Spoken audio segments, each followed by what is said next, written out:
আসসালামু আলাইকুম। আপনারা দেখছেন ব্যাটল ইনসাইট বিডি। ২০২৬ সালে বাংলাদেশের সামরিক বাহিনীতে আসতে পারে বড় ধরনের পরিবর্তন।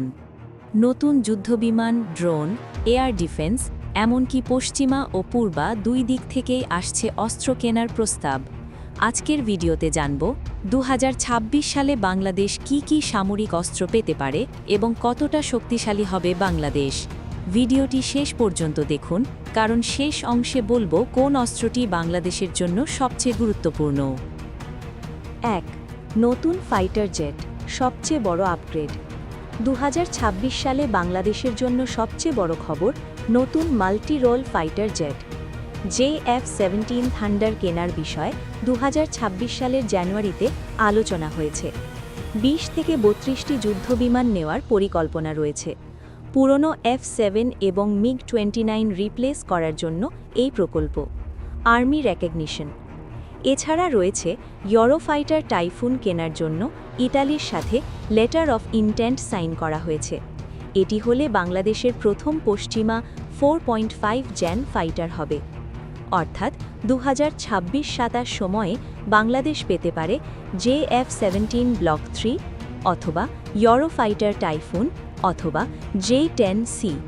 আলোচনায় নতুন সামরিক ড্রোন, স্ট্রাইক ও সার্ভেইলেন্স। ২০২৬ সালে বাংলাদেশ ড্রোনে বড় আপগ্রেড করতে যাচ্ছে।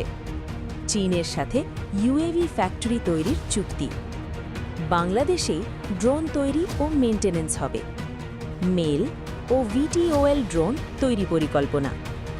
এর মানে বাংলাদেশ পেতে পারে strike drone, recon drone, border surveillance. ৩. নতুন এয়ার ডিফেন্স সিস্টেম। ২০২৬ সালে বাংলাদেশকে রকেট লঞ্চার, এয়ার ডিফেন্স, নতুন ফাইটার দেওয়ার প্রস্তাব দিয়েছে যুক্তরাষ্ট্র। সম্ভাব্য system: medium range air defence, SHORAD system, anti drone system. নৌবাহিনীর নতুন যুদ্ধ সক্ষমতা। ২০২৬ আধুনিকীকরণ পরিকল্পনায় নতুন র্যাডার, মেরিটাইম নজরদারি, আধুনিক নেটওয়ার্ক যুদ্ধ ব্যবস্থা যোগ করার পরিকল্পনা রয়েছে। সম্ভাব্য সংযোজন: Naval drone, coastal missile, maritime patrol aircraft. ৫. দেশীয় অস্ত্র উৎপাদন, বিগ মুভ। ২০২৬ সালে বাংলাদেশ নিজেই অস্ত্র তৈরি বাড়াচ্ছে। সেনাবাহিনীর তৈরি দেশীয় সামরিক সরঞ্জাম প্রদর্শন, স্থানীয় উৎপাদন বাড়ানোর পরিকল্পনা।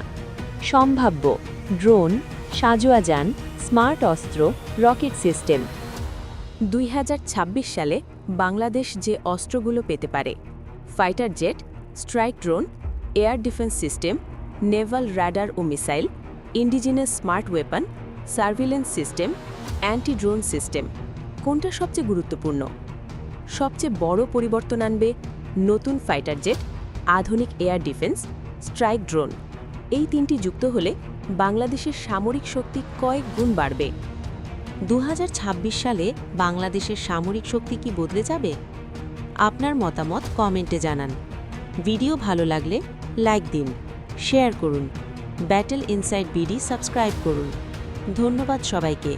আল্লাহ হাফেজ।